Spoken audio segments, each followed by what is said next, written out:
Hey everyone, and welcome back to Cultural Icons. I'm your host, Francesca Guerrero. Today we have a special episode. We'll be looking at Las Mascaradas, or the Masquerades, an icon from my home country of Costa Rica. For those of you unfamiliar with the country, Costa Rica is located in Central America between Nicaragua and Panama. It is a jet-setter destination due to the abundant and beautiful beaches, volcanoes, and rainforests, amongst others. But we're going further than the typical tourist destinations for this trip. We're taking a look at one of the most iconic cultural figures and celebrations in the country. To better understand this masquerade, we should start with a quick deep dive on the concept of masks. For this, let's take a look at a clip from the 1994 movie The Mask, starring Jim Carrey. It's party time! P-A-R-T. Why? Because I gotta! We can see from this clip that the moment the seemingly normal character played by Carrey puts on the mask, he becomes a completely different person. As the Costa Rican anthropologist Giselle Chang notes in her book, Masks, Masquerades, and Masqueraders, the mask is a universal cultural symbol present in virtually every part of the world. People often use them to assimilate a new identity or persona.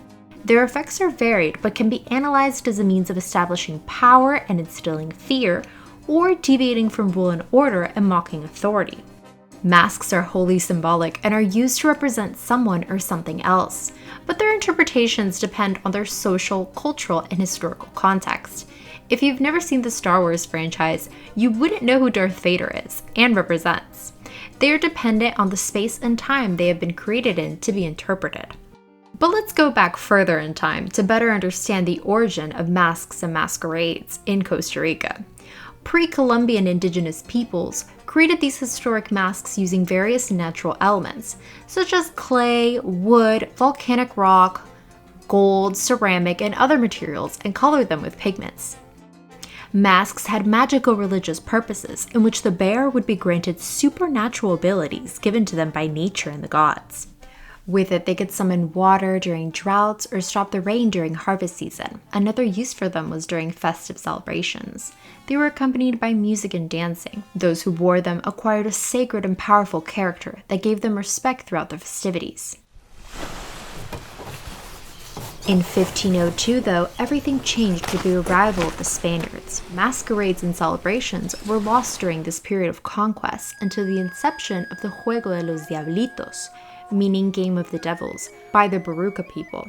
It was one of the most powerful forms of resistance against their Spanish oppressors. The game would last for 3 days, from October 31st to November 2nd. It goes through different phases of combat, beginning with the little devils representing the Barucas, chasing after a bull representing the Spaniards.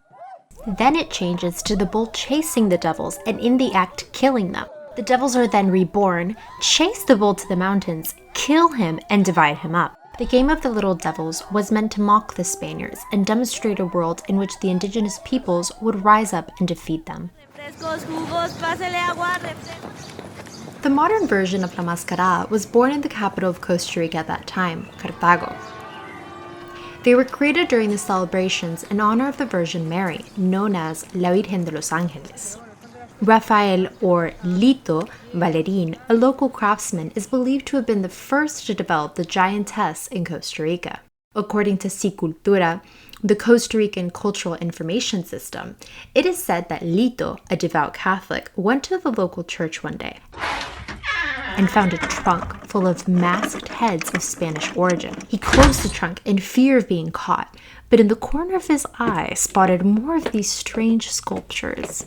He interpreted it as a message from the Virgin Mary and proceeded to use one of the masked heads and put it on top of a wooden structure to give it a body, creating the first giantess figure.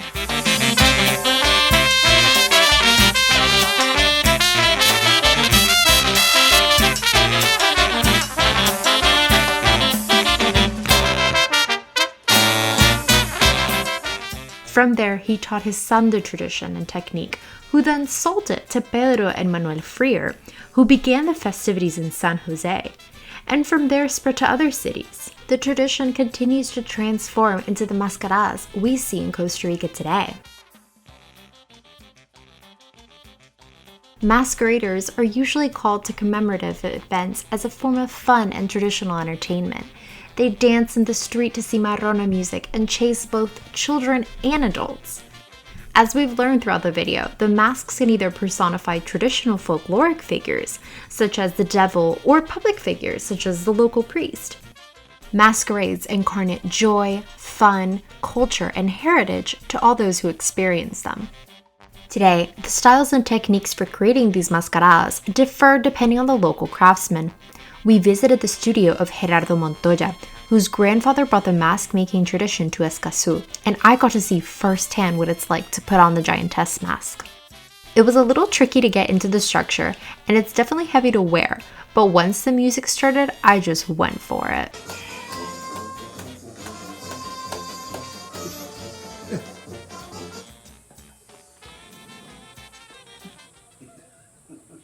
There are 4 types of masks used in this tradition.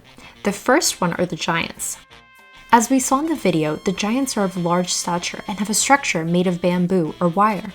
The framework is then placed on the user's shoulders and has an orifice to see out of. The giant and giantess figures are known for their exaggerated movements, prominent features, and ornate accessories. From there we go to the cabezudos, a mask that only covers the user's head. Then we have the carretas. These cover the user's face. Finally, we have aparatos. Aparatos are structures that cover the user's entire body and represent animals.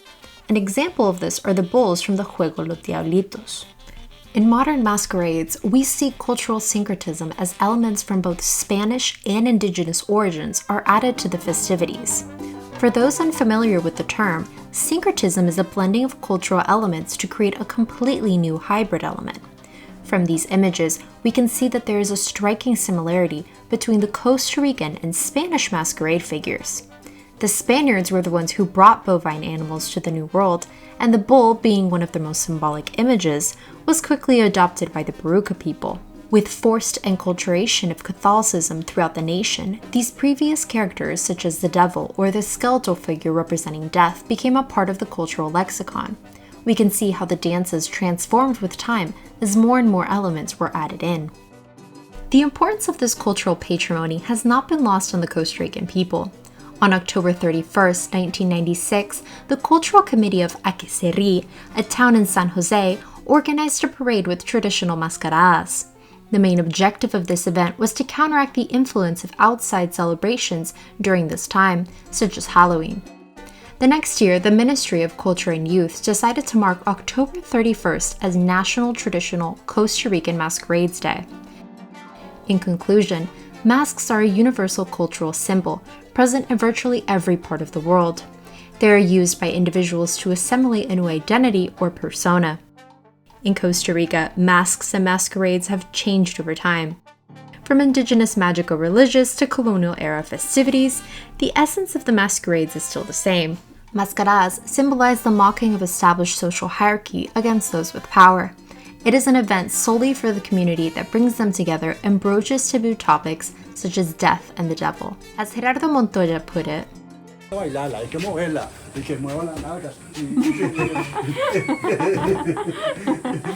De eso se trata la mascarada, dar alegría a la gente, que la gente se sienta bien.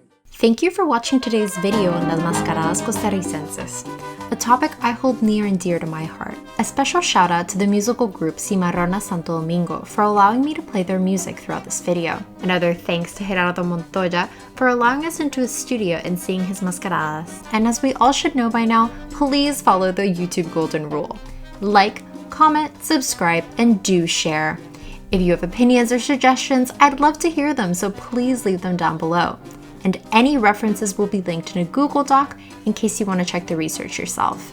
And that's a wrap on episode 2 of Cultural Icons.